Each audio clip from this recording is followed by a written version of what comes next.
வெளிப்படுத்தின விசேஷம் 2ஆம் அதிகாரம் 4வது வசனம். நீ ஆதியில் கொண்டிருந்த அன்பை விட்டாய் என்று உன் பேரில் எனக்கு ஒரு குறை உண்டு. ஆண்டவர் சபையை பார்த்து ஒரு குறையாக ஒரு காரியத்தை சொல்லுகிறார். இந்த 7 சபைகளையும் பார்க்கும்போது 7 சபைகளுக்கும் நற்குண காரியங்கள் உண்டு. இதில் குறைகள் இல்லாத சபை என்று 2 சபை இருக்கிறது. சிமர்னா சபையும் பிலடெல்பியா சபையும் குறைகள் இல்லாத சபை. மற்ற 5 சபைகளுக்கும் குறைகளை கர்த்தர் சொல்லுகிறார், நற்குணங்களையும் சொல்லுகிறார். இதில் லவோதிக்கேயா சபைக்கு நற்குணங்கள் ஒன்றுமில்லை, வெறும் குறைகளை மாத்திரம் சொல்லுகிறார்.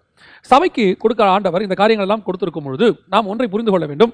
இவை சபை தன்னை திருத்திக் கொள்வதற்காக சபைக்கு ஆண்டவர் செய்ய வேண்டிய காரியங்களை சொல்லிக் கொடுக்கிறார். சபை என்பது உங்களையும் என்னையும் குறிக்கிறது.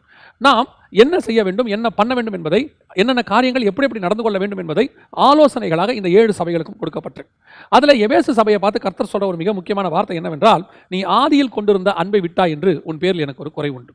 இந்த ஆதி அன்பு அப்படிங்கிறது ரொம்ப முக்கியம். கர்த்தர் பல நேரங்களில் இந்த ஆதி அன்பை குறித்து நம்ம இடத்துல அதிகமாக விசாரிக்கிறார். இந்த சபை எபேசு சபை என்பது நம்ம எல்லாருக்கும் தெரிந்திருக்கிறபடி ஆதி அப்போஸ்தலர் காலத்திலேயே ஸ்தாபிக்கப்பட்டது, பவுலால் ஸ்தாபிக்கப்பட்டது, எபேசியருக்கு நிருபங்கள் எழுதப்பட்டிருக்கிறது. இப்படி பல காரியங்களை நாம் பார்த்தாலும் கூட இந்த சபையினுடைய ஆதி அன்பை விட்டுவிட்டது என்று சொல்லி கர்த்தர் சொல்கிறார். நாம் இப்போது எபேசு சபை குறித்து மாத்திரம் பார்க்க போகிறதில்லை, எல்லா சபைகளுக்கும் இது பொருந்தும்.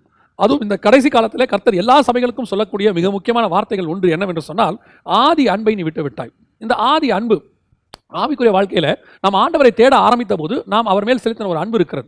அது ஒரு நான் சொல்லணும்னா கண்மூடித்தனமான அன்புன்னு கூட சொல்லுவோம். இன்னும் ஒரு படி மேலே போய் சொல்லணும்னா குழந்தைத்தனமான அன்புன்னு கூட சொல்லுவோம். சிறு பிள்ளைகள் இடத்துல வர தடை செய்யாதீர்கள், பரலோக ராஜ்யம் அப்படிப்பட்டவர்களுடையதுன்னு சொல்றாரு.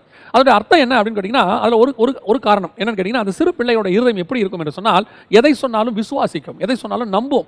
அதே மாதிரி தான் பரலோக ராஜ்யமும் இருக்கிறது. பரலோக ராஜ்யத்துக்கு வரவங்க அப்படிப்பட்டவங்களா இருப்பாங்க, தேவன் சொல்றதையெல்லாம் நம்புவாங்கன்னு அர்த்தம். அதே மாதிரி தான் அந்த ஆதி அன்பும் அப்படிதான். இந்த ஆதியில் கொண்டிருக்கிற அன்பை குறித்து பார்க்கும்போது தேவன் பேரில் நமக்கு இந்த வசனத்தில் எது சொன்னாலும் அப்படியே நம்புவோம். இந்த வசனம் சொல்லியிருக்கிறது, இப்போவும் சொல்கிறேன், இந்த வசனத்தில் சொல்கிறது எல்லாமே உண்மை, இதை அப்படியே நம்பணும். பல நேரங்களில் இந்த ஆவிக்குரிய அறிவு இதெல்லாம் நமக்கு வர வர வர வர ஒரு லெவலுக்கு மேலே போய் எங்கே போயிடுறாங்கன்னு கேட்டால், இது சரியான இந்த வேதத்தையே அவங்க என்ன செய்ய ஆரம்பிக்கிறாங்க, குறை சொல்ல ஆரம்பிக்கிறாங்க, வேதத்தின் மேலே சந்தேகம் வர ஆரம்பிக்குது. கடைசியில் பைபிள் தப்புங்கிற அளவுக்கு போயிடுறாங்க. ஆதி அன்பு பார்த்தீங்கன்னா பைபிள் சரி நாம தப்புங்கிற இடத்துல இருந்தது. போக போக போக வளர்ச்சி வர வர அவங்க சொல்கிற வார்த்தை என்னன்னா, பைபிளில் நிறைய மிஸ்டேக் இருக்குது, அதாவது அவங்க சரி பைபிள் தப்புங்கிறாங்க. நான் சொல்வேன், எல்லா காலத்திலும் வேதம் சரி, நாம தான் தப்பு. நம்மளை திருத்தறதுக்கு தான் இந்த வேதம்.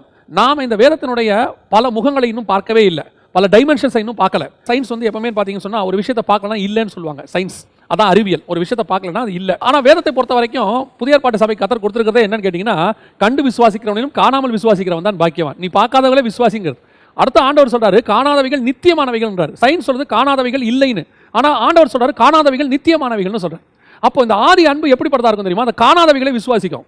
சயின்ஸ் கண்டா விசுவாசிக்கும். உண்மையான அன்பு எது தெரியுமா? நீ ஆண்டவர் சொல்லிட்டாரு, காணாதவைகளை விசுவாசிக்கும். இப்போ 15ஆம் அதிகாரம் ஆதியாகமத்தின் புத்தகத்தில் நீங்கள் பார்த்தீங்கன்னு சொன்னால், ஆபிரகாமை கர்த்தர் அழைக்கிறார். இந்த சம்பவத்தில் நமக்கு தெரிஞ்சிருக்கிற ஒரு விஷயம், தெரியாத ஒரு விஷயம் ஒன்று இருக்குது. என்னன்னு கேட்டிங்கன்னு சொன்னால், 15ஆம் அதிகாரம் ஆதியாகமத்தின் புத்தகத்தில் அவர் அவனை வெளியே அழைத்து அப்படின்னு இருக்குது. 5வது வசனத்தில் நீங்கள் பாருங்க, அவர் அவனை வெளியே அழைத்து, நீ வானத்தை அண்ணாந்து பார், நட்சத்திரங்களை உன்னால் என்ன கூடுமானால் அவைகளை எண்ணு என்று சொல்லி, பின்பு அவனை நோக்கி உன் சந்ததி இவனமாய் இருக்கும் என்றார். அடுத்த வசனம், அவன் கர்த்தரை விசுவாசித்தான், அதை அவர் அவனுக்கு நீதியாக எண்ணினான். இப்போ வெளியே கூப்பிட்டு நட்சத்திரத்தை பார்க்கறாரு. பார்த்தவொடனே இப்படி ஒரு சந்ததியை மாற்றுவேன்னு சொன்னும் போது அவன் கர்த்தருடைய வார்த்தையை விசுவாசித்தான். இவ்வளவுதான் நம்ம நினைக்கிறோம். இதுக்கு பின்னாடி இன்னொரு மிகப்பெரிய விஷயம் இருக்கு. என்ன தெரியுமா? இவன் விசுவாசத்தின் தகப்பன் நம்ம சொல்றோம் ஆபிரகாம். இந்த விசுவாசத்துக்கு ஒரு ஃபார்முலா இருக்குதுங்க. என்ன ஃபார்முலானா, நம்பப்படுகள் மேல் உறுதியும் காணப்படாதல் மேல் நிச்சயமாய் இருக்கிறது. இந்த ஆபிரகாம் விசுவாசித்தாரு. எப்படி விசுவாசித்தார் தெரியுமா? நம்ம பல நேரங்களில் நினைக்கிறோம், ஆபிரகாம் வெளியே அழைத்து அண்ணாந்து பாருன்னு சொன்ன உடனே அவர் பார்க்கும்போது நட்சத்திரம் தெரிஞ்சிச்சு, என்ன கொடுமான்னு கேட்டாரு, என்ன முடியாது அப்படின்னு அவர் சொன்னார் நினச்சிக்கிறோம். இல்லைங்க, அவரை கூப்பிட்டு காமிக்கும் போது நட்சத்திரமே இல்லை அந்த இடத்துல.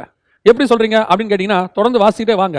அவர் அவனை நோக்கி இந்த தேசத்தை உனக்கு சுதந்திரமாக கொடுப்பேங்கிறாரு. அடுத்த வசனத்தில் அவர் சொல்றாரு, இதை நான் எப்படி தெரிந்து கொள்வேங்கிறாரு. அடுத்த வசனத்தில் அவர் சில விதிமுறைகளான்னு சொல்றாரு, பலி கொடுக்க சொல்லி. அவரும் போய் என்ன சொல்றாரு, அவன் அவைகளை எல்லாவற்றையும் அவரிடத்தில் கொண்டு வந்து, 10வது வசனத்தில் அவரிடத்தில் கொண்டு வந்து அவைகள் நடுவாக துண்டித்து எல்லாம் செஞ்சுட்டு எல்லாம் ரெடி பண்ணிட்டார். ரெடி பண்ண பிறகு 12வது வசனம் சொல்லுது, சூரியன் அஸ்தமிக்கும் போது. அப்படின்னா என்ன அர்த்தம்? இப்போ இவர் இவ்வளத்தையும் செஞ்சது எப்போ? இப்பதான் எல்லாத்தையும் செஞ்சு முடிச்சு பலிபீடத்தில் அடிக்க முடிக்கும் போது தான் வசனம் சொல்லுது சூரியன் அஸ்தமிக்கிறதுன்னு சொல்லுது. அப்போ அதுக்கு முன்னாடி வரைக்கும் இவர் செஞ்ச எல்லாமே பகல்ல. அதுக்கு முன்னாடி தான் கர்த்தர் அவனை வெளியே அழைத்துன்னு இருக்க, கூடாரத்தை விட்டு வெளியே அழைத்து. அது எப்போ? பட்ட பகல்ல, நல்ல மத்தியான வேலையில் ஆண்டவர் கூப்பிடுறாரு. ஏன்னா அதுக்கப்புறம் பேசி முடிச்சுட்டு போய் 3 வயது கேடாரியை பிடிக்கிறாரு, அதை பிடிக்கிறாரு, ஆட்டுக்கடை பிடிக்கிறாரு, புறா குஞ்சுகளை பிடிக்கிறாரு, எல்லாம் பிடிக்கிறாரு. இதெல்லாம் அதுக்கப்புறம் நடக்கிற சம்பவம். அப்படின்னா இதெல்லாம் செஞ்சு முடிச்சு பலிபீடத்துக்கு மேலே வச்ச பிறகுதான் சூரியனை அஸ்தமிக்குது. அது வரைக்கும் சூரியன் நல்லா இருந்திருக்கு. அப்போ சூரியன் நல்ல உச்சத்தில் இருக்கும்போது கர்த்தர் சொல்றாரு, வெளியே அழைத்து அண்ணாந்து பார். அண்ணாந்து பார்க்கறாரு, நட்சத்திரத்தை என்ன கொடுமா? இப்போ ஆபிரகாமுக்கு நட்சத்திரமே தெரியல பாருங்களேன். வெளியே ஏன்னா பகல், பட்ட பகல், நட்சத்திரம் சுத்தமாக தெரியாது. ஆனால் அவன் அதை விசுவாசித்தான். இப்போ பாருங்க, விசுவாசத்தின் ஃபார்முலாவை கரெக்டாக இருக்கும். காணப்படாதல் மேல் நிச்சயம், நம்பப்படுகள் மேல் உறுதி. அப்படின்னா என்ன அர்த்தம்? என் கண்ணு ஒன்று பார்க்கல, ஆனா எனக்கு ஒன்று தெரியும், அங்க நட்சத்திரம் இருக்கு. ஆனா என் கண்ணு பார்க்கல. ஆபிரகாம், நீ பாக்குறியே, என்ன பாக்குற? நட்சத்திரம் தெரியுதா? தெரியல, ஆனா நட்சத்திரம் இருக்கா? நம்புறியா? இருக்கு, நம்புறேன். உன் சந்ததி அவினமா இருக்கும். இதுதான் விசுவாசம்.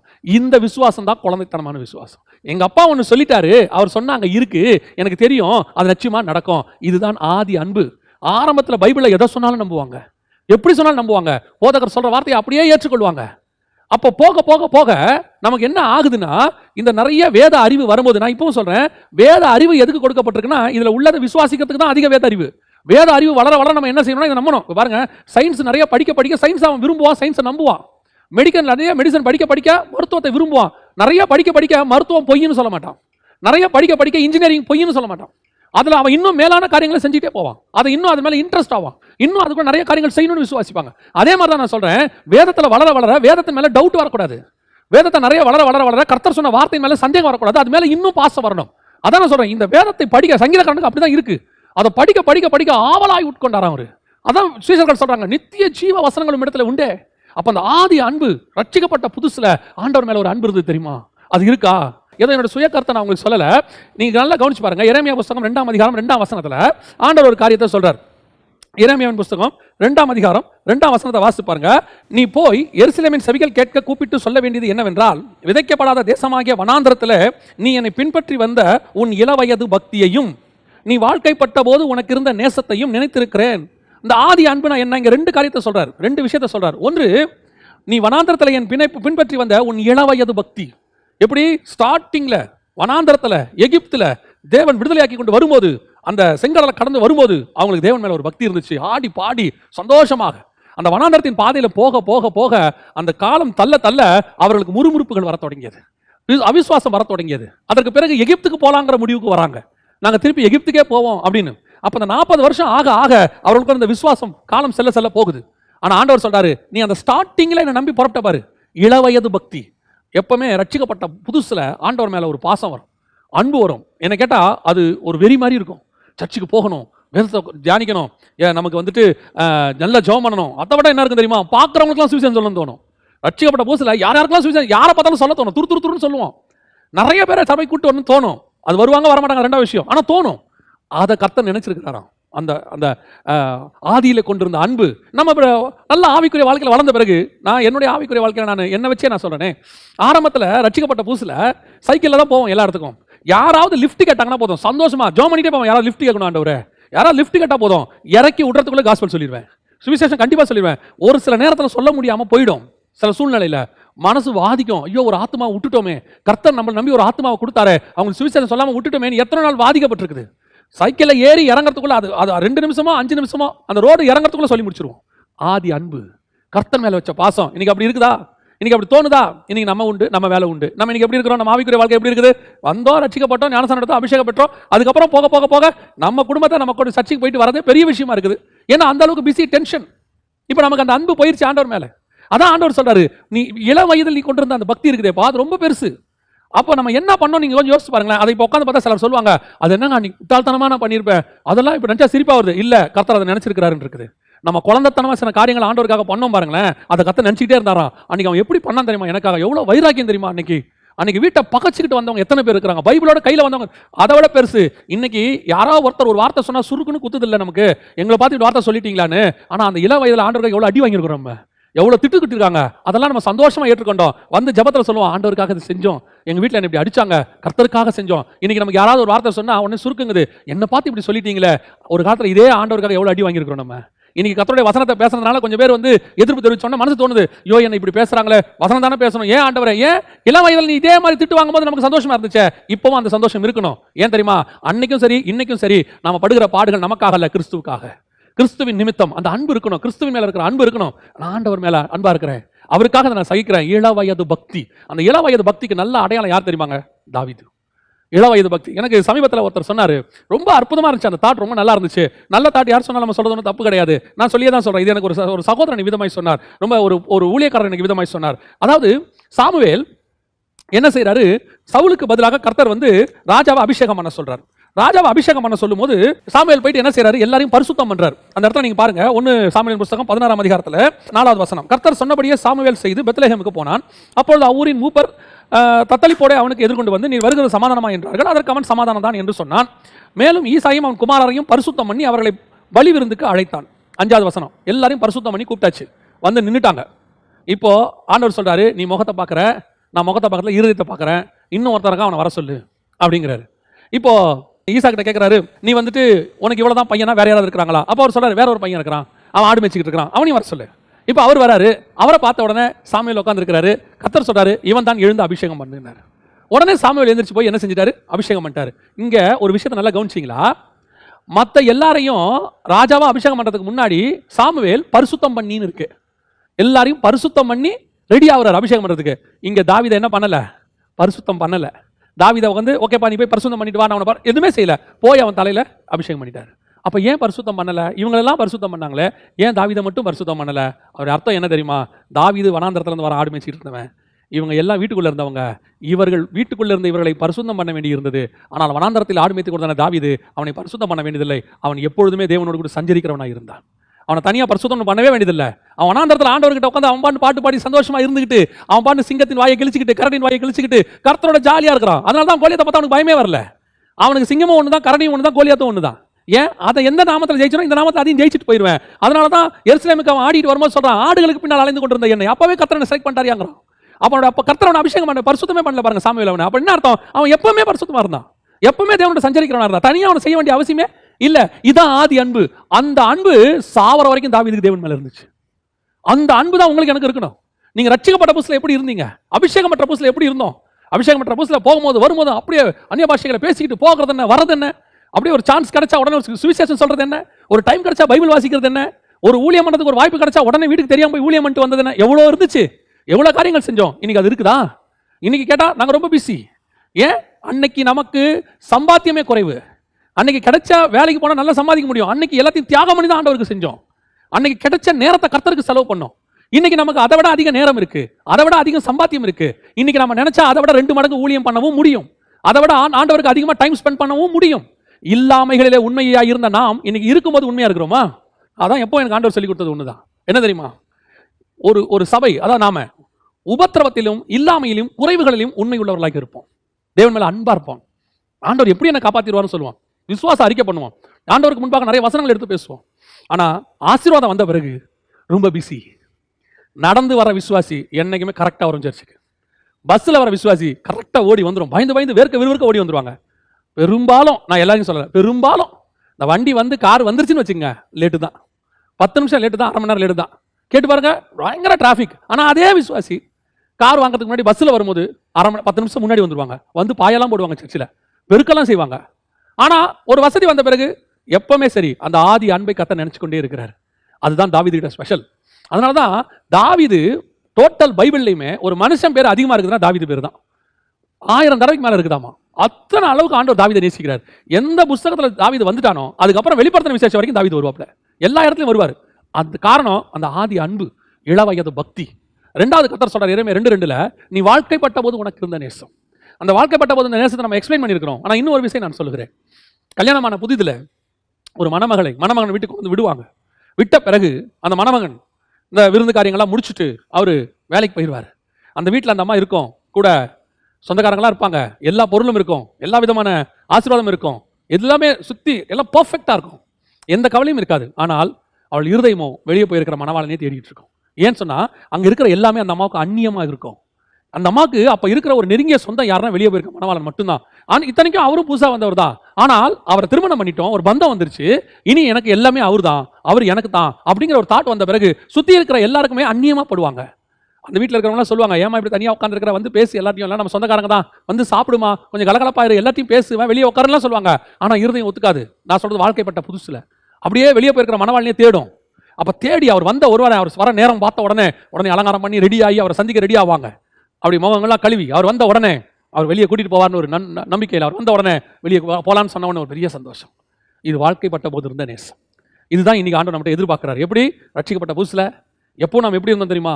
நம்மளை சுத்தி எவ்வளவு இருந்தாலும், உலகத்துல எவ்வளவு காரியங்கள் இருந்தாலும் அந்த பாவங்களை எல்லாம் விருத்தோம். அந்த பாவங்களை எல்லாத்தையும் விட்டுட்டு எதுவுமே மைண்ட்ல இருக்காது. ஒன்னே ஒன்று இருக்கும், ஏசு எப்போ வருவார் நான் போகணும், ஏசு எப்போ வருவார் நான் போகணும். ஆனா போக போக அந்த உலகம் காரியங்கள்லாம் வந்த பிறகு 10 வருஷம் கழிச்சு மணவாளனே வந்து கூப்பிடுறாரு. இப்பெல்லாம் நிறைய பேர் வீட்டில் வாசல்ல பெல் அடிச்சாலும் திறக்க மாட்டேங்கிறாங்க. வாசல் கூப்பிடுறாரு, பல சபைகள் இன்னைக்கு அந்த நிலைமையில் தான் இருக்குது. மணவாளன் கதவை தட்டுறாரு, மணவாட்டி படுத்து கிடக்கு, வஸ்திரத்தை கலைந்தேன், பாதங்களை கழுவினேன், எப்படி அழுக்காக்குவேன், பேசி தெரியுது உள்ள உட்காந்துக்கிட்டு. இன்னைக்கு நிறைய சபைகள் பேசுற சபைகள் தான், கதவை திறக்கிற சபை இல்ல. வெளிப்படுத்தின விசேஷத்துல கர்த்தர் சொல்றாரு, வாசப்பள்ளியிலிருந்து கதவை தட்டேன், தட்டிக்கிட்டே தான் நிக்கிறாரு, உள்ள உட்காந்து பேசிக்கிட்டு இருக்கு, நல்லா பேசுறாங்க. அதான் சொல்லுவேன், நல்லா பேசணுங்கிறது ரொம்ப முக்கியமே கிடையாது, மணவாளனோடு கூட இருக்கணும், அதான் ரொம்ப முக்கியம். இன்னைக்கு நிறைய சபைகள்ல ஆதியில கொண்டு வந்த அன்போட விஷயம் என்னன்னா, நிறைய சபைகள்ல மணவாளன் வெளியே நிக்கிறாரு, ஆனா இவங்க உள்ள இருந்து பேசிட்டு இருக்காங்க, உள்ள சவுண்ட் கேட்டுக்கிட்டே இருக்குது. நிறைய சபைகள்ல உள்ள ஆராதனைகள் நடக்குது, செய்தி கொடுக்குறாங்க, எல்லாம் நடக்குது. ஆனால் இயேசு இருக்கிறாரா? இயேசு உள்ள இருக்கிறாரா? அதான் ரொம்ப முக்கியம். அவர் வெளியில கதவை தட்டிட்டு இருக்கிறார். ஆதி அன்பு போயிருச்சு. சபையுடைய ஆதி அன்பு என்ன? அவங்களுக்கு இருந்தெல்லாம் ஒன்னே ஒன்று, இயேசு பிரசங்கிக்கப்பட வேண்டும், கிறிஸ்து பிரபலமாகணும், நான் சிறுகவும் அவர் பெருகவும் வேண்டும். அதான் ஆதி அப்போஸ்தலர். நம்ம அடிக்கடி சொல்றோமே, ஆதி அப்போஸ்தலர் காலத்தினுடைய அற்புதம் நடக்கணும்னா ஆதி அப்போஸ்தலர்கள் என்ன பண்ணாங்களோ அதை செய்யணுமே. நம்ம அதை செஞ்சிருக்கிறோமா? ஆதி அப்போஸ்தலர் காலத்தில் என்ன நடந்துச்சு? அவங்க அன்பு எப்படிப்பட்டதா இருந்துச்சு? மொத்த மீனையும் விட்டான், வலையை விட்டான், தகப்பனை விட்டான், தாயை விட்டான், சிலுவையை தூக்கினான், பின்னாடி தொடர்ந்தான். இயேசுநாதர் போனாரு, 40 நாள் வெயிட் பண்ணான், பரிசுத்த ஆவியானவர் வந்தாரு, எழுந்திருச்சு நின்னாம் பாருங்க. உலகத்தை கலக்கிறவர்கள் இங்கேயும் வந்து விட்டார்கள். காரணம் அதான் நான் சொல்வேன், 9 மடங்கு கொடுத்துட்டு 1 மடங்கை வச்சிருந்த அனனியா சப்பீராவை விட 10 மடங்கு கையில வச்சிருக்கிற பேதுருவும் யோவானும் உண்மை உள்ளவர்களாக இருந்தார்கள். காரணம், பொன்னோ பொருளோ ஆஸ்தியோ சம்பாத்தியமோ அவர்களை அசைக்கவில்லை, உலகத்தின் மேன்மைகள் அவர்களை அசைக்கவில்லை, எதுவும் அவர்களை அசைக்கவில்லை. காரணம், கிறிஸ்துவின் மேல் உள்ள அன்பு, அந்த ஆதி அன்பு. ஆண்டவர் மேல அன்பு வந்துட்டா சுத்தி இருக்கிற எது மேலேயும் அன்பு வராது. கிறிஸ்துவின் மேல அந்த அன்பு வந்துட்டா எதை பத்தியும் நமக்கு கவலைப்பட மாட்டோம், எதை பத்தியும் யோசிக்க மாட்டோம், எதுக்கு பின்னாடி நம்ம மைண்ட் போகாது. ஒரு காரியம் சொல்லுவார்கள், பவுலை குறித்து சரித்திரத்தில் இப்படி சொல்லுவாங்க, நான் படிச்சதில்லை, நான் கேள்விப்பட்டது தான். என்ன சொல்லுவாங்கன்னு சொன்னா, பவுல் மற்றவர்களை பார்க்கிலும் பயங்கரமா ஊழியம் பண்ணார், பயங்கரமா ஊழியம் பண்ணார். நமக்கு தெரியும், டிஃபரன்ஸ் தெரியும். பவுலுடைய ஊழியம் பைபிளுமே பவுலுக்கு பின்னாடி தான் போகுது. அப்போ இந்த பவுல் எப்படி இவ்வளோ ஊழியம் பண்ணாரு அப்படிங்கிறதுக்கு ஒரு புத்தகத்தில் விதமாக எழுதியிருந்தாங்க. இவர்கள் அத்தனை பேரும் உயிரோடு இருந்த இயேசுவை பார்த்தவர்கள், நான் உயிர்த்தெழுந்த இயேசுவை பார்த்தவன். அவர் சொல்றாரு, நான் உயிரோடு இருந்த இயேசுவை கூட இவங்க பழகிருக்கிறாங்க, உயிர்த்தெழுந்த இயேசுக்கிட்டையும் இவங்க பழகிருக்காங்க, ஆனால் நான் உயிர்த்தெழுந்த இயேசுவையே பார்த்தவன், அவர் சத்தத்தை கேட்டவன், அவரை தரிசிச்சவன், இவர்களை காட்டிலும் நான் அதிகமாய் ஊழியம் பண்ணுவேன். இதுதான் அவருக்கு இருந்த ஆதி அன்பு. அவருக்கு இருக்க அன்பை பாருங்க, அதனுடைய விளைவு என்ன தெரியுமா? எப்படி மினிஸ்ட்ரி ஆரம்பிச்சாரோ அது வரைக்கும் அப்படியே ஓடி முடிக்கிறார் பாருங்க, அந்த அன்புலயே ஓடி முடிக்கிறார். கிறிஸ்துவின் அன்பு என்னை நெருக்கி ஏவுகிறது. அந்த அன்பு இருக்குதா? ஆதி அன்பு இருக்குதா? எத்தனை இன்னைக்கு இருக்கிற அத்தனை விசுவாசியும் அத்தனை ஊழியக்காரங்களும் ஸ்டார்ட் பண்ணும் போது அப்படிதான் ஸ்டார்ட் பண்ணியிருக்கிறோம். ஆதி அன்பு கிறிஸ்துவுக்காக. இன்னைக்கு ஊழியத்தில் இருக்கிறவங்க எல்லாம் ஒரு காலத்துல என்ன அசைவு தெரியுமா? எப்படி ஊழியத்துக்கு வந்தாங்க தெரியுமா? வேலையை விட்டுட்டு, எல்லாத்தையும் விட்டுட்டு, தகப்பன் தாயை பகச்சுக்கிட்டு, ஒரு 10 பைசா இல்லாட்டி பரவாயில்ல, பசி வந்தாலும் பரவாயில்ல, பட்டினி வந்தாலும் பரவாயில்ல, ஒரு பைபிளோட வெளியே வந்தவங்க தான் அத்தனை பேரும். ஆனா அந்த அன்பு இன்னைக்கு இருக்குதா? அதுதான் கொஸ்டின். கர்த்தர் சொல்றாரு, ஆதியிலே கொண்டிருந்த அன்பை விட்டா என்று உன் பேரில் எனக்கு ஒரு குறை உண்டு. அந்த ஆதி அன்பு இப்ப இருக்கா? கொஞ்சம் உங்களை நீங்களே ஆராய்ந்து பாருங்க. வசனம் சொல்லுது, நம்மை நாமே நிதானித்து அறிந்தோமானால் நாம் நியாயம் தீர்க்கப்படும். அந்த ஆதி அன்பு நமக்குள்ள இருக்குதா? அந்த வைராக்கியம் இருக்குதா?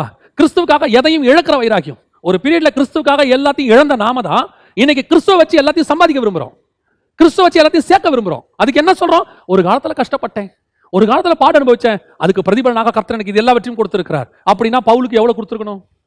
அப்படின்னா பேதுருக்கு என்ன கொடுத்திருக்கணும்? அப்போஸ்தலர்கள் கேட்கறாங்களே, எல்லாவற்றையும் விட்டு நாங்கள் வந்தோமே, எங்களுக்கு என்ன கிடைக்கும்? அவர் சொல்றாரு, மறுஜன்ம காலத்தில் 100 அத்தனையாய் பெற்றுக்கொண்டு நியாயம் தீர்க்கிறவராய் ஆவிக்குரிய ஆசீர்வாதத்தை சொல்றாரு. அப்படின்னா கொஞ்சம் யோசிச்சு பாருங்க, அப்போஸ்தலர்கள் விட்டதுக்கெல்லாம் 100 மடங்கு ஆண்டவர் திருப்பி தரணும், பூமியில தருவாரு அப்படின்னு நம்ம எதிர்பார்த்தோம்னா, ஏன்னா இன்னைக்கு இருக்கிற நிறைய ஊழியர்கள் அப்படிதான் சொல்றாங்க, ஒரு காலத்துல நான் கஷ்டப்பட்டேன், அதுக்காக கர்த்தர் இன்னைக்கு அப்படியே ஆசீர்வச்சிருக்கிறார். அப்படி பார்த்தா பேதுருவையும் பவுலையும் அப்போஸ்தலர்களையும் எப்படி ஆசீர்வச்சிருக்கணும் ஆண்டவர்? அவங்க கடைசி வரைக்கும் உலக பிரகாரம் ஆசீர்வாதத்தை சுதந்திரிக்காமே போனாங்க. அவங்களுடைய நோக்கம், அந்த அன்பு கடைசி வரைக்கும் கிறிஸ்துவின் மேல் மட்டுமே இருந்தது. இப்போவும் தேவைக்கு வேற என்ன தேவை? இன்னைக்கு ஊழியம் உடனே நம்ம அவங்கள மாதிரி கழுத மேல போறோமா அப்படிலாம் கேட்கக்கூடாது. அதோட அர்த்தம் என்ன? அன்னைக்கு அவர்கள் ஊழியத்துக்கு என்ன தேவையோ கர்த்தர் அதை கொடுத்தார். இன்னைக்கு ஊழியத்துக்கு என்ன தேவையோ அதை கர்த்தர் கொடுப்பார். ஆனா ஊழியத்தையும் தாண்டி எதிர்காலத்துக்கு, பிள்ளைகளுக்கு, பேர பிள்ளைகளுக்கு, பூட்டம் பேத்திகளுக்கு, அவங்களுக்கு தலைமுறைக்கு சேர்த்து வச்சுட்டு, பேங்க்ல அப்படியே கோடி கோடியாக வச்சுக்கிட்டு, எங்ககிட்ட ஒண்ணுமே இல்லை அப்படின்னு இன்னும் கேட்கறீங்களே, இது ஆதி அன்பு இல்லை. கர்த்தர் சொல்றார், நீ ஆதியில கொண்டு வந்த அன்பை விட்டாய். ஆண்டவர் அதான் எதிர்பார்க்கிறார். இன்னைக்கு மனம் திரும்புவோம், ஆண்டவர்கிட்ட திரும்பி வருவோம். ஆண்டவரே, நீர் எனக்கு போதும், ஆண்டவரே, இந்த உலகத்தில் இருக்கிற எதுவும் எனக்கு தேவையில்லை. அந்த அன்பு அவர் என்ன கொடுக்குறாரோ, அதான் போன வாரம் செய்தியில் கூட ஆண்டவர் காரியம் சொல்லி கொடுத்தாரு. எல்லா ஸ்திரீகளும் ராஜா கிட்ட எல்லாத்தையும் வாங்கிட்டாங்களாம். ஆனால் எஸ்தர் சொன்னாலாம், ஏகா என்ன கொடுக்குறானோ அது மட்டும் எனக்கு போதும். ஏகா பரிசுத்தாவிக்கு, அதுக்கு ரொம்ப ஆச்சரியம். ஏகா என்பது பரிசுத்தாவிக்கு உருவாகமாக ஆவியானவர் சொன்னார், அதை பேசிட்டோம். ஒரு தம்பி ஃபோன் பண்ணி சொன்னா, அண்ணா பயங்கர ஆச்சரியண்ணே அப்படின்னா. என்னன்னா, ஏகா என்பதற்கு புதிய ஏற்பாட்டில் பரிசுத்த ஆவியானவருக்கு நம்ம என்ன டேர்ம் யூஸ் பண்றோமோ அதே டேர்ம் தான் யூஸ் பண்ணப்பட்டிருக்குதான். பரிசுத்த ஆவியானவருக்கு நம்ம என்னென்னலாம் ரோமர்ல யூஸ் பண்றாரோ பவுல், அதை அவர் யூஸ் பண்ணிருக்குது, அதே ஏகாக்கு. அது உருவாகமா அப்படிதான் இருக்குது, கரெக்டா இருக்குனே அப்படின்னா நாம அதை அப்படிலாம் நம்ம வசனத்தை பார்த்தலாம் சொல்லல, ஆவியானவர் சொன்னதை சொன்னோம். எதுக்கு சொல்ல வரேன் அப்படின்னு கேட்டா, அந்த பரிசுத்த ஆவியானவர் நமக்கு என்ன கொடுக்குறாரோ அது நமக்கு போதும், அதை வச்சு ஊழியம் பண்ணணும். ஆனா நான் உங்களுக்கு சொல்லட்டுமா, நமக்கு என்ன தேவையோ அதை விட அதிகமாக தான் ஆவியானவர் கொடுப்பார் ஒழிய குறைவுகளில் கொண்டு போய் ஆவியானவர் நிறுத்தவே மாட்டார். நம்மளை ஒரு நாள் ஆவியானவர் அப்படி நிறுத்தவே மாட்டார். கையேந்திர இடத்துக்கு ஆவியானவர் நிறுவ மாட்டார். அதாவது நம்ம ஆண்டவர் பிச்சை எடுக்க வைக்கிற ஆண்டவரே கிடையாதுங்க. அதே நேரத்தில் ஆடம்பரமா வாழ வைக்கிற ஆண்டவரும் கிடையாது. அவருக்கு அது தேவையே இல்லை. அவரே என்ன தேவையோ அதை பெற்றுக்கொண்ட ஆண்டவர் தான், அதே தான் நமக்கு தராரு. கவனிச்சு கொள்ளுங்க, ஆதி அன்பு ரொம்ப முக்கியம்.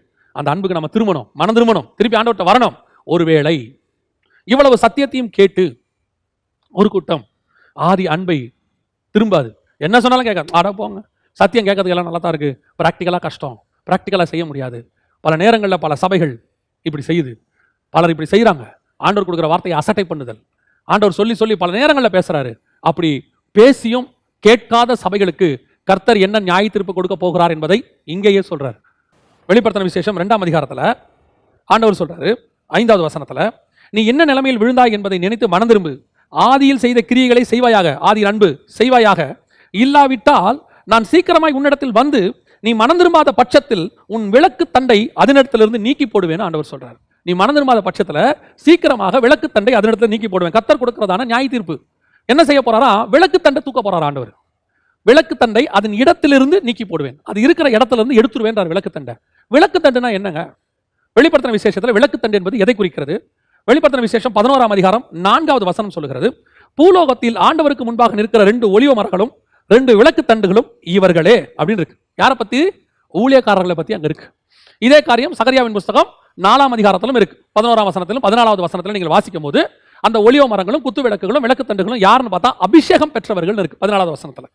அபிஷேகம் பெற்றவர். அப்ப இந்த இடத்துல ஆண்டவர் என்ன சொல்றாரு அப்படின்னு கேட்டீங்கன்னு சொன்னா, மனம் திரும்பாத பட்சத்தில், நான் உங்கள்கிட்ட சொல்லிக்கிட்டே இருக்கிறேன், திருப்பி திருப்பி சொல்லிக்கிட்டே இருக்கிறேன், அப்படி நீ மனம் திரும்பாத பட்சத்தில் நான் என்ன செய்வேனா, உன் விளக்கு தண்டை எடுத்து போடுவேன். அப்படின்னா என்ன அர்த்தம்? ஆண்டவர் பல நேரங்களிலே செய்கிற மிக முக்கியமான விஷயம் ஒன்று, ஒரு இடத்தில் ஒரு சபை கர்த்தர் சொன்னதை கேட்காவிட்டால் அந்த சபையிலிருந்து கர்த்தர் அந்த சத்தியத்தை கொடுக்கிற ஊழியக்காரனை, அபிஷேகம் பெற்றவனை நீக்கி போடுவார். ஆண்டவர் எடுத்துருவார் அந்த இடத்துல இருந்து, சத்தியம் கிடைக்காமல் செஞ்சிருவார். விளக்கு தண்டு என்பது ஒரு ஊழியக்காரனை குறிக்கிற வார்த்தை. அபிஷேகம் பெற்றவர்களை கர்த்தர் அபிஷேகம் பண்ணி அங்க வைக்கிறார். ஒருத்தரையும் கர்த்தர் அபிஷேகம் பண்ணி வைக்கிறார். அப்ப அபிஷேகம் பண்ணி வச்சு ஆண்டவர், இப்போ நம்ம சொல்றோம் விளக்கு, இதை நீங்க ஒரு வேத பாடம் மாதிரி நம்ம சொல்றோம், நல்லா கவனிங்க. விளக்கை கொளுத்தி தண்டின் மேல் வைப்பார்கள். விளக்கு யாரு? 21ஆம் அதிகாரம் வெளிப்படுத்தின விசேஷத்துல விளக்கு யார் என்பதை வேதம் தெளிவாய் சொல்லுகிறது. 23வது வசனம், 21, 23, நகரத்திற்கு வெளிச்சம் கொடுக்க சூரியனும் சந்திரனும் அதற்கு வேண்டுவது இல்லை, தேவனுடைய மகிமையை அதை பிரகாசித்தது, ஆட்டுக்குட்டியானவரே அதற்கு விளக்கு. அப்ப விளக்கு என்பது யாரு? இயேசு கிறிஸ்து. அப்ப இயேசு கிறிஸ்துவை பத்தி சொல்லும்போது அவர் சபைக்கு எப்படி பிரகாசிக்கிறாரா? தண்டின் மேல் பிரகாசிக்கிறார். விளக்கை கொளுத்தி தண்டின் மேல் வைப்பார்கள். அப்படின்னு அர்த்தம் என்ன? இயேசு கிறிஸ்து சபைக்கு பேசும்போது யார் மூலமா பேசுவார்? ஒரு ஊழியக்காரன் வழியாக பேசுகிறார், ஒரு அபிஷேகம் பண்ணப்பட்டவர் மூலமாக பேசுகிறார். அதான் விளக்கு தண்டு. அப்ப அந்த விளக்கு தண்டை கர்த்தர் எதுக்கு வச்சிருக்கிறாரு? அதன் மேல விளக்கு வச்சிருக்கிறாரு. இப்ப அந்த விளக்குல இருக்கிற எண்ணெய் பரிசுத்த ஆவியானவர், அதுல இருக்கக்கூடிய வெளிச்சம் கர்த்தருடைய வசனம், அது பிரகாசிக்கிறது சபைக்குள்ள. அதுதான். அப்ப அந்த விளக்கு தண்டு இருந்தாதான் அந்த சபை முழுவதும் அது பிரகாசிக்கும். இன்னும் நான் ஒருபடி உங்களுக்கு மேல போய் சொல்றேன்.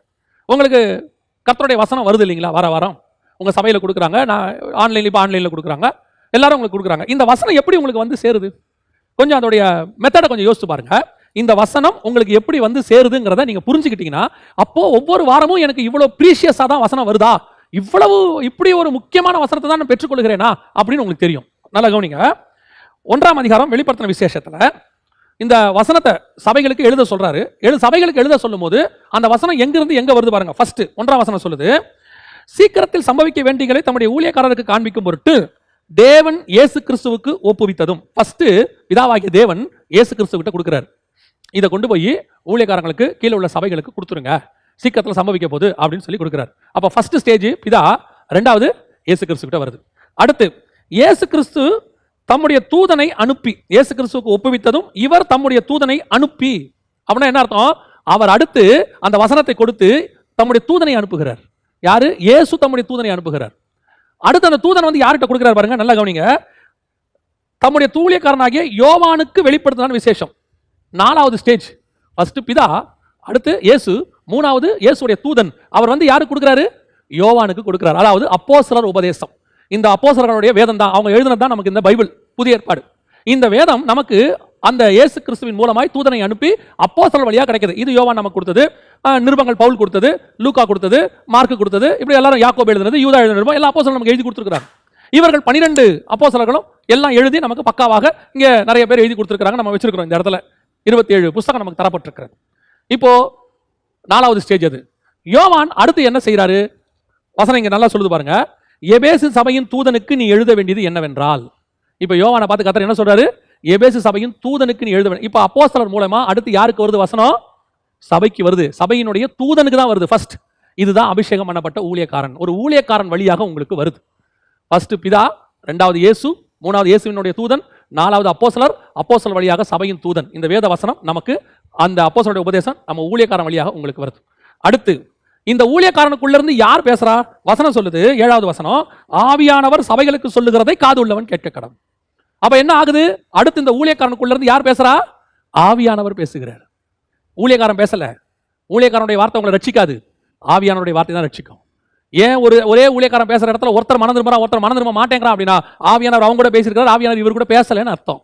இதுல ஊழியக்காரங்க 5வது ஸ்டேஜ்ல இருக்காங்க, ஆவியானவர் 6வது ஸ்டேஜ்ல இருக்கிறார். அந்த ஆவியானவர் யாருக்கிட்ட பேசுறாரு?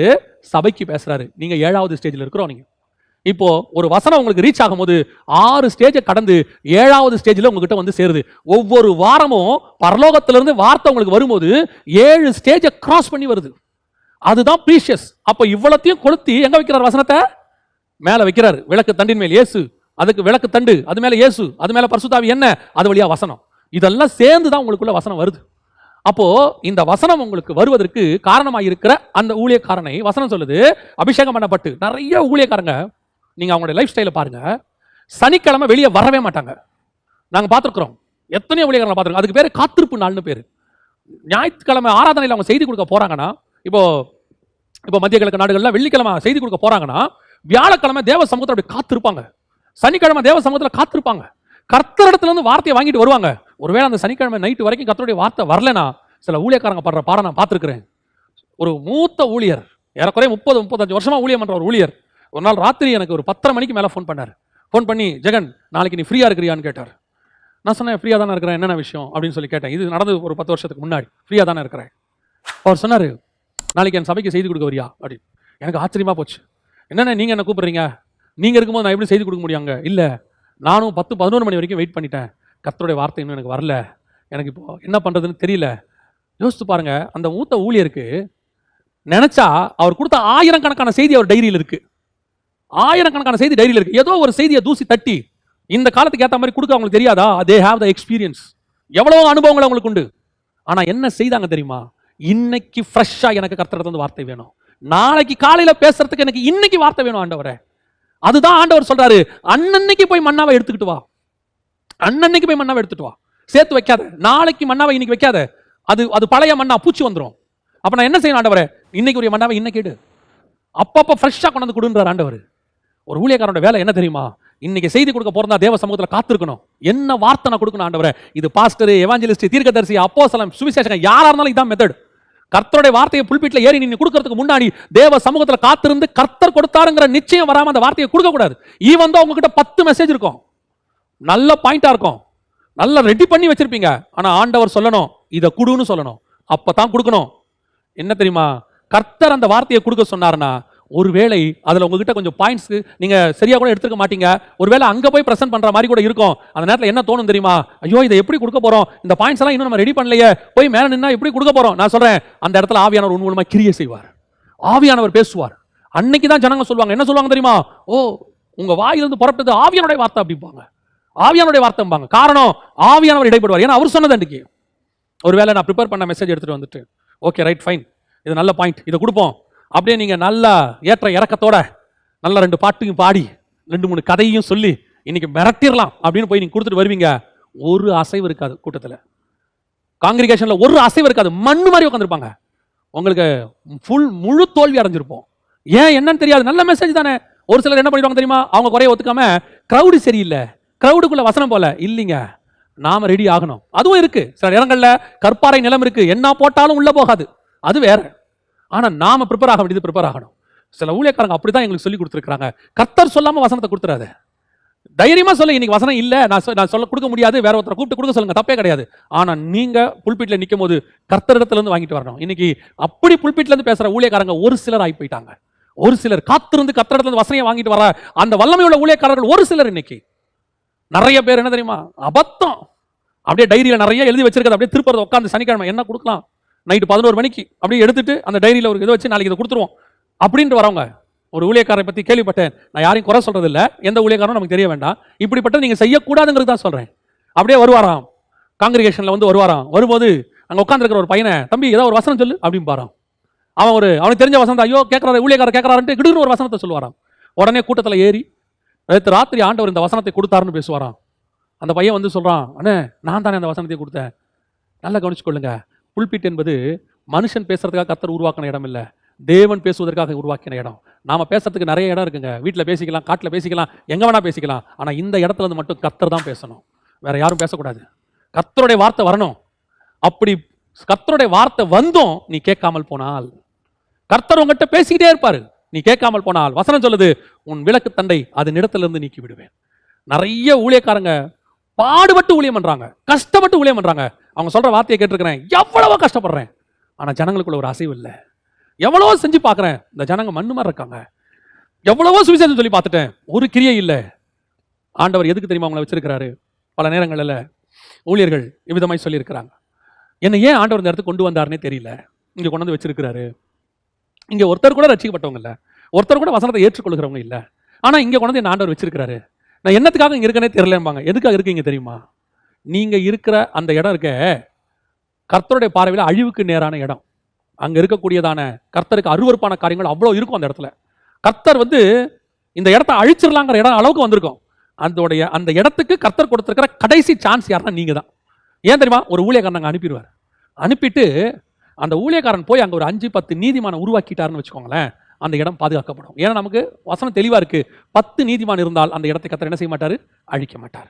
அப்ப ஆண்டவர் என்ன செய்யறாரு, பிதா இன்னும் ஏன் இந்த மரம் இருக்கிறத வெட்டி போடு, இந்த இடம் சோதோமின் கூக்குரல் என் காதுக்கு வந்துருச்சு, அதை வெட்டி போட்டு அப்படின்னு சொல்றாரு. உடனடியாக கர்த்தர் என்ன செய்யறாரு, அந்த இடத்துல ஒரு ஊழியக்காரன் அனுப்புறாரு. அனுப்பி அந்த ஊழியக்காரர் பாவம் இதெல்லாம் தெரியாது, அங்க இருக்கிறவங்க காட்டு மிராண்டினா தெரியாது, அங்க இருக்கிறவங்க சொன்னாலும் கேட்க மாட்டானு தெரியாது. அங்க போனோன்னா இவரும் அழைப்பை பெற்றுக்கொண்டு சந்தோஷமா போவாரு. அங்க போனா கல்லும் முள்ளும் தான் இருக்கும், அதுக்கு நடுவில் தான் விதைய போடுற மாதிரி இருக்கும். 1-2 முளைக்கும், 10 வருஷம் ஆயிருக்கும், 50 விசுவாசி கூட இருக்காது. உயிரை கொடுத்து ஊழியம் பண்ணுவாங்க. நான் பார்த்துருக்கிறேன் எத்தனையோ ஊழியக்காரங்க கிராமங்கள்ல, எத்தனையோ ஊழியக்காரங்க காடுகள்ல மிஷனரிகளா போய் உயிரை கொடுத்து ஊழியம் பண்ணுவாங்க. ஆனா ரிசல்ட் பாருங்க, ஒரு 10 வருஷத்துக்கு 50 ஆத்துமா 25 ஆத்துமா அப்படிதான் கிடைச்சிருக்கும். அவங்க சொல்லுவாங்க, அண்ணே நானும் எவ்வளோ பண்ணி பார்க்குறேனே ஒன்றும் முடியல. காரணம் அதான், அந்த இடம் கர்த்தருடைய பார்வைக்கு அழிவுக்கு நேரம் வந்துருச்சு. அந்த இடம் அழியாதபடிக்கு கர்த்தரை அனுப்பி வச்சார். ஆனால் ஒரு லிமிட்டுக்கு மேலே தான் ஆண்டவர் பார்த்துக்கிட்டே இருப்பார். அந்த வசனம் கொடுத்து கொடுத்து ஜனங்க தேரலன்னு வச்சுக்கோங்களேன், அடுத்து என்ன பண்ணுவார் தெரியுமா, விளக்கு தண்டை அந்த ஊழியக்காரனை அந்த இடத்திலிருந்து நீக்கி விடுவார். எத்தனை ஊழியக்காரன் அப்படி நீக்கி இருக்கிறார் தெரியுங்களா? சோதோமுக்கு ஆண்டவர் எவ்வளவோ காரியங்களை சொல்லி சொல்லி பார்த்தார். கடைசி சான்ஸ் லோத்து, கடைசி சான்ஸ் லோத்து. லோத்து அந்த இடத்த விட்டு வெளியே போறான். ஒரு நீதிமான் விளக்கு தண்டு வெளியே போகுதுன்னா அந்த இடம் அழிய போகுதுன்னு அர்த்தம். அந்த இடம் அழிய போகுதுன்னு அர்த்தம். அப்ப கடைசி விளக்கு தண்டையும் கர்த்தர் அங்க எடுக்கிறார். லோத்து வெளியே வரார். லோத்து யாரு? ஒரு நீதிமான். அவர் வெளியே வரார். அவர் வெளியே வந்துட்டா அந்த இடம் அழிய போகுதுன்னு அர்த்தம். கர்த்தர் உங்களுக்கு நல்ல வசனங்களை கொடுக்கிறார். அந்த வசனங்களை கேட்டு கேட்டு கேட்டு நீங்கள் ஆவியில பலப்பட வேண்டும் என்று கர்த்தர் கொடுக்கிறார். அப்படி அந்த வசனத்தை கேட்டும் நீங்கள் கீழ்ப்படியவில்லை என்றால், அந்த வசனத்துக்கு செவி சாய்க்கவில்லை என்றால், ஒரு நாள் வரும், வசனம் கேட்காத பஞ்ச காலம் ஒன்று கர்த்தர் கொண்டு வருவார்.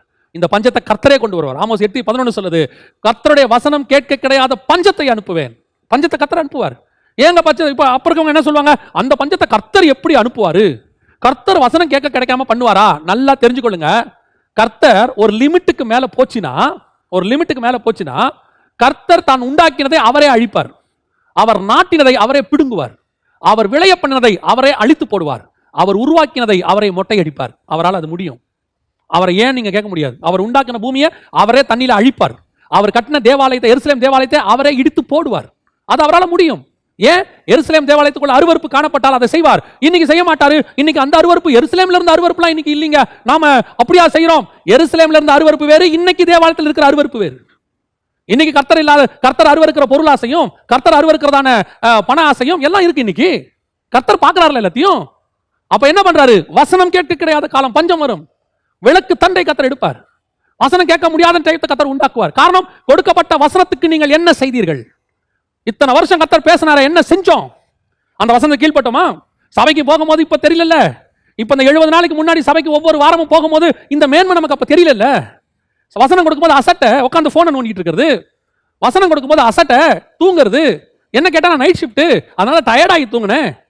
இன்னைக்கு வந்து சொல்றது, வசனம் கொடுத்துட்டு இருக்கும்போது ஊழியக்காரனுக்கு மார்க் போடுறது, வசனம் கொடுத்துட்டு இருக்கும்போது இங்க உட்காந்து நான் SMS அனுப்புறது, வசனம் பண்ணும்போது சபைக்குள்ள உட்காந்து ஒருத்தர் கண்ணுல பேசுறது. நொறுக்கி போட்டார் கர்த்தர். இன்னைக்கு வசனம் கிடைக்காத காலம், ஆன்லைன்ல கிடைக்குதுன்ற ஒரு தைரியம் நமக்கு. இன்னும் கர்த்தர் கிருபையாக இருக்கிறார். மனம் திரும்பாத பட்சத்தில் இதுவும் கிடைக்க போகாமலும் பண்ணுவார். நல்ல கேர்ஃபுல்லா இருந்து கொள்ளுங்க. கர்த்தர் எதிர்பார்க்கறது ஆதியில கொண்டு வந்த அந்த அன்பு கிடைக்கல. எந்த இடத்துல இருந்து உனக்கு வெளிச்சத்தை கர்த்தர் கொடுத்துட்டு இருக்கிறாரோ அந்த விளக்கு தன்னை தூக்கிடுவாரு. இப்ப விளக்கு இருக்கும், விளக்கு இருக்கு, அந்த விளக்கு அணையாது. அது இயேசு கிறிஸ்து. அந்த விளக்கு அணையாது. ஆனா யோசிச்சு பாருங்க, தண்டு மேல இல்லாம இருந்தா என்ன ஆகும்? ஒரு குறிப்பிட்ட டிஸ்டன்ஸ்க்கு, ஷார்ட் டிஸ்டன்ஸ்க்கு மட்டும் அந்த விளக்கு தெரியும். அப்படின்னா என்ன அர்த்தம்? யார் உண்மையா இருந்தாலும் அவனுக்கு மட்டும் வசனம் கிடைக்கும், பெரும்பான்மையான ஜனங்களுக்கு கிடைக்காது. இத்தனை ஆண்டு காலம் எல்லாருக்கும் வசனம் கொடுத்தாரு கர்த்தர், அத்தனை பேருக்கும் வசனம் கொடுத்தாரு. இப்போ குறிப்பிட்ட கிரௌடுக்கு மட்டும் கிடைக்கிறத சுருக்கி இருக்கிறாரு. இன்னும் போக போக ஒரு நியூக்ளியர் வார், ஒரு குளோபல் வார்மிங், சோலார் சுனாமி, இன்னொரு பயோ வார் ஒன்னு ஏற்பட்டால் போதும், மொத்த சேட்டலைட்டும் ஸ்டாப் ஆயிடும். ஒரு பயோ வாரோ, ஒரு நியூக்ளியர் வாரோ, அல்லது ஒரு டிஜிட்டல் வாரோ, அல்லது ஒரு சோலார் சுனாமியோ எது ஏற்பட்டாலும் ஒரு ஆஸ்ட்ராய்டு கிராஸ் பண்ணா கூட மொத்த சேட்டலைட் க்ளோஸ். அதுக்கப்புறம் கிடைக்காது வசனம். அதைத்தான் சொல்ல வரேன். இது மனம் திரும்புற காலம், மனம் திரும்புற காலம். உன்னை ஆசை வார்த்தை காட்டிக்கிட்டே இருக்கிறாங்க, இப்பவும் ஆசை வார்த்தை காட்டிக்கிட்டே இருக்காங்க. கவலைப்படாது, ஒன்றும் நடக்காது, எல்லாம் சரியா போயிடும். கிடைச்ச காலத்துல மனம் திரும்புங்க.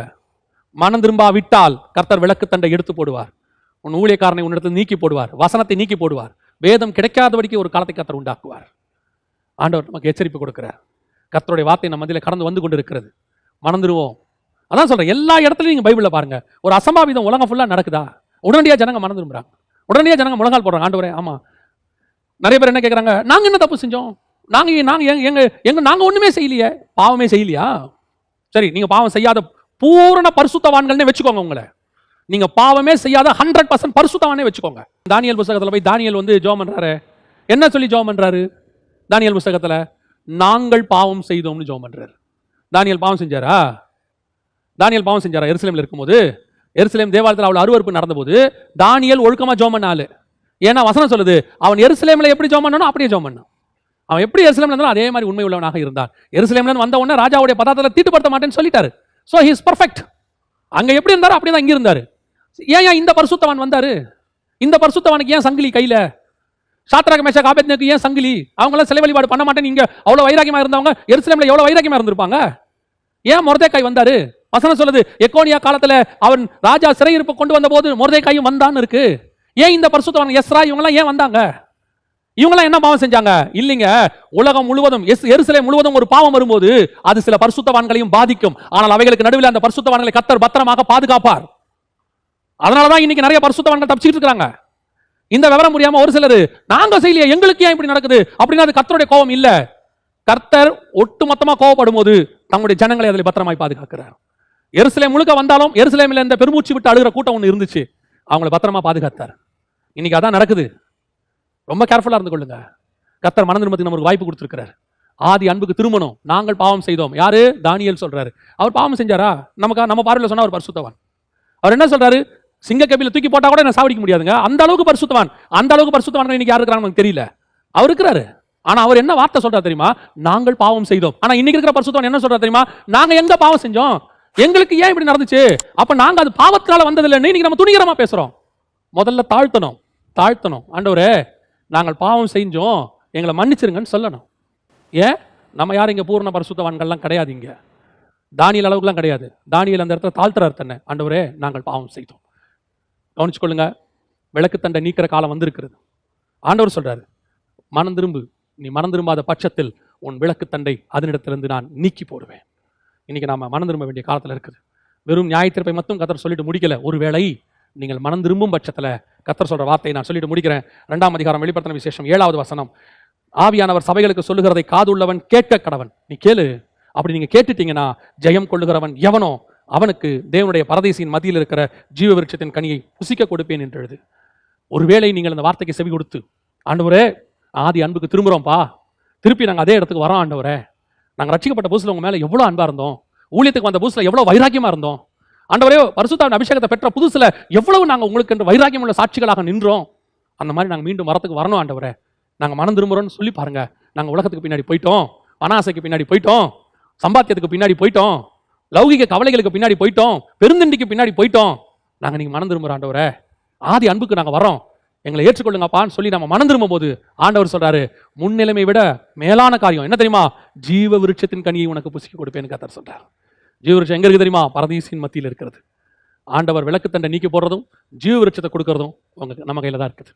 இந்த ஜீவ விருட்சத்தை பெற்றுக்கொள்வது எப்படின்னு சொல்லி ஒரு தனி மெசேஜே நம்ம கொடுத்துருக்கிறோம். நித்திய ஜீவனை சுதந்திரிப்பது எப்படின்னு அது நீங்க ஒருவேளை டைம் இருந்தால் நீங்க பார்த்து அதை நீங்க நித்திய ஜீவனை சுதந்திரிப்பது எப்படின்னு பார்த்துக்கொள்ளுங்க. அப்போ நமக்கு ஆண்டவர் 2 சாய்ஸையும் வச்சிருக்கிறாரு. மனம் திரும்பும் பட்சத்தில் ஜீவ விருட்சத்தின் கனி உனக்கு நான் புசிக்க கொடுப்பேன், மனம் திரும்பாத பட்சத்தில் உன்னிடத்திலிருந்து விளக்கு தண்டை, உன் ஊழியக்காரனை, உன் சபையில் அபிஷேகம் பண்ணப்பட்டவரை, வேத வசனத்தை கர்த்தர் உன்னிடத்திலிருந்து நீக்கி போடுவார். எது நமக்கு வேணும் முடிவு செய்ய வேண்டியது. அதான் எப்பவும் ஆண்டவர் எனக்கு சொல்லி கொடுத்தது, நன்மையும் தீமையும் நமக்கு முன்பாக கர்த்தர் வச்சிருக்கிறார். நன்மையை தெரிஞ்சுக்கிட்டா இது, தீமையை தெரிஞ்சுக்கிட்டா இது. தோட்டத்துக்குள்ள ஆண்டவர் 2 கனிகளையும் வச்சாரு, ஜீவ விருட்சத்தையும் வச்சாரு, நன்மை தீமை அறிந்த கனியும் வச்சாரு.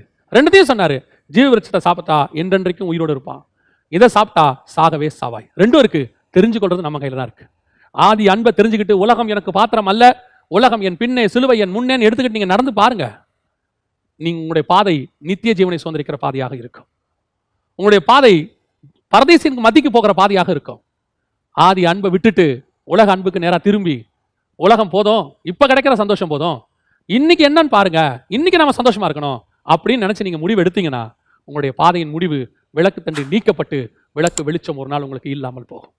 நன்மையும் தீமையும் நமக்கு முன்பாக கர்த்தர் வச்சிருக்கிறார்.